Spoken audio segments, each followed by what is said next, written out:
What's going on, everybody? Thank you so much for coming back to another video. And in today's video, we're going to be talking about Star Wars Episode 2, Attack of the Clones. So Star Wars Episode 2, Attack of the Clones is the 5th film to be released in theaters as a Star Wars film, and also the 2nd film to be released when I was a kid as the 2nd film in the prequel trilogy, and a film that gets a lot of hate in a lot of ways, and I just don't really understand it entirely. There's definitely some things about this film that I'm not a huge fan of, or that maybe aren't the best, but on an overall level, what I'll go ahead and say right out of the gate is this is a film I love. If you've been watching this channel for a while, you know that I love each and every Star Wars movie. They all do something for me. That universe is something I never get tired of, and so this film is just another huge part of my childhood. The prequel trilogy as a whole, and just the original trilogy as well. Those original 6 films, for me, all of them are really just everything that I was growing up. Everything that I did growing up was Star Wars and wrapped around these films and these stories. So Attack of the Clones fits right into that for me. So if you know nothing about this film, again, I will not be dropping any spoilers, because I do understand there's a lot of people that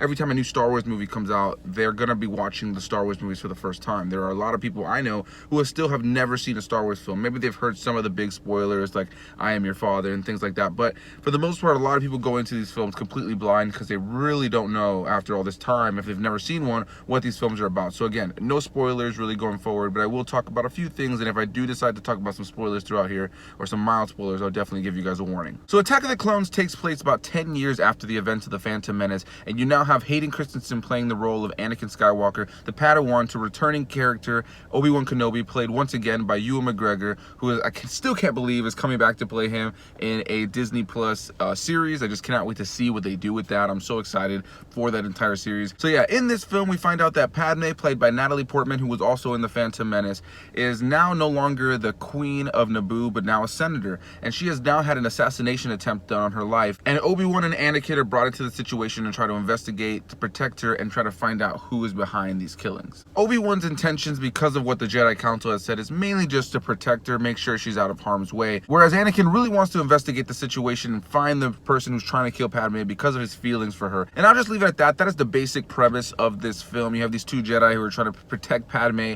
from the assassination attempt, but in the background you start to learn more about the story. There is definitely a lot of the story that expands upon the other films and where the story is going to be going, and also connecting to the other films on an overall level. And what I can say about this film for me right out of the gate is that I love this film. It has so much in there, like I said, for me. There's so much world building and so much continuity, just build up, that I just really love. Now, the one thing I could definitely say right out of the gate is a negative is that there is a lot of cringy dialogue in this film, and it's not to the point where it ruins it for me or takes me out of it. I almost feel like it's intentional. You look at the character of Anakin Skywalker, and I think that a lot of people believe that he needed to be a darker, more grittier character, knowing where his future would go. For me, I really love what George Lucas instead went with. You have this character who really wanted to be a Jedi, who really wants to be the hero, but at the end of the day, he has this darkness in him, he has this agitation in him, he has this rebellious vibe to him, and he really wants to do his own thing. He does not 100% feel the way the Jedi feel about certain situations. He feels that certain restrictions they have aren't really necessarily the best thing. He doesn't really feel at times that he is getting the recognition that he should,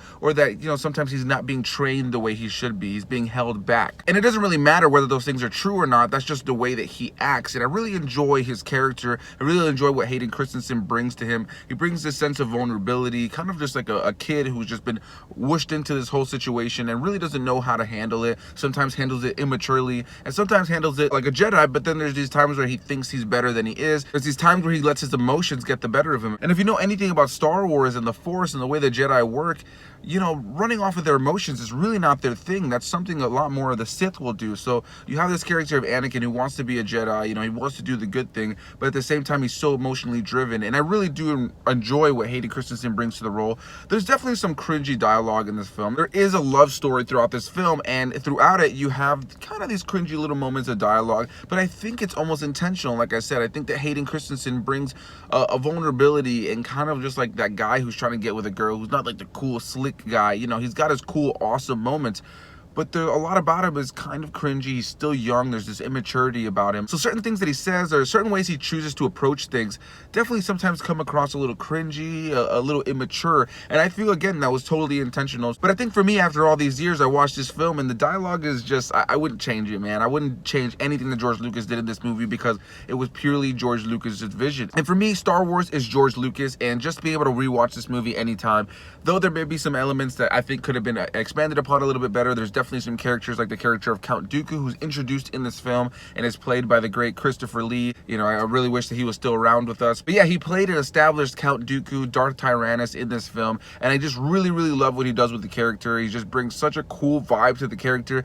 and what he established in this movie really would go off to create one of the greatest characters in Star Wars history. What I will say in this film alone, though, Count Dooku was not really expanded upon a lot, and that's kind of a negative that I gave The Phantom Menace, is that there are a lot of characters that are introduced and not expanded upon. However, where I will praise what George Lucas set up in this film is that the way that they are expanded upon in the Clone Wars and in the books and the comics, it's really well done. And you know, to see certain characters that were introduced in both The Phantom Menace in this film that have gone on to become hugely expanded and just completely fan-beloved characters. You look at a character like Count Dooku and you just think, wow, Christopher Lee just did such a great job of establishing who that character was and what he is supposed to be, his overall feeling and vibe.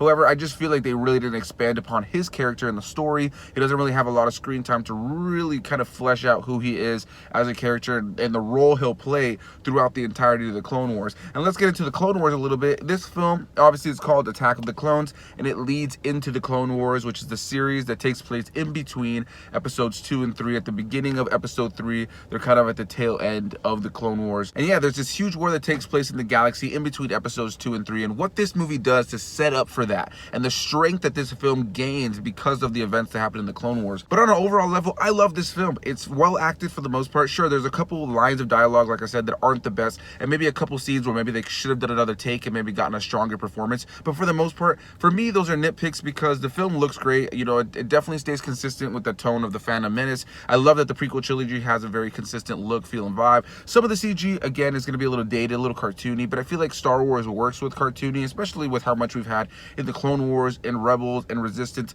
You can do a blend. You can do a blend of cartoony and grounded and gritty, and you have different films that give different tones. For me, Attack of the Clones is just a solid romance film. There's definitely some cringe in there, and I think that it plays into Star Wars. It's not meant to be this overly romantic Star Wars film. There is romance in it, but you know what I really love about it is that you still have the complexity of the characters in there. There's still that sight that you know what's coming. You know, obviously these were prequels, so you already knew where these characters were going. So to kind of see Anakin's steps throughout this, and to see kind of how immature he was here, and to kind of see how he grows throughout the Clone Wars and where his mentality really starts to shift and change, with the moments where he gets agitated, the moments where his anger rises up. I really enjoy what they do with the score of this film as well. Again, John Williams just killed it on this prequel trilogy. What he brought to the score, it was so awesome. I really think that he expanded everything that Star Wars ever was in the original trilogy with the music that he did in the prequels. And the music in the original trilogy, I can't wait to get to those films, because I mean, what he did with those films is just absolute perfection. But to be able to be in the 5th film in the franchise, he was able to really bring some interesting, fun elements while also reprising music from the original trilogy. And what I really love about this film is it's got a beautiful score. The CG and the world as a whole is consistent in its look, its tone, and vibe.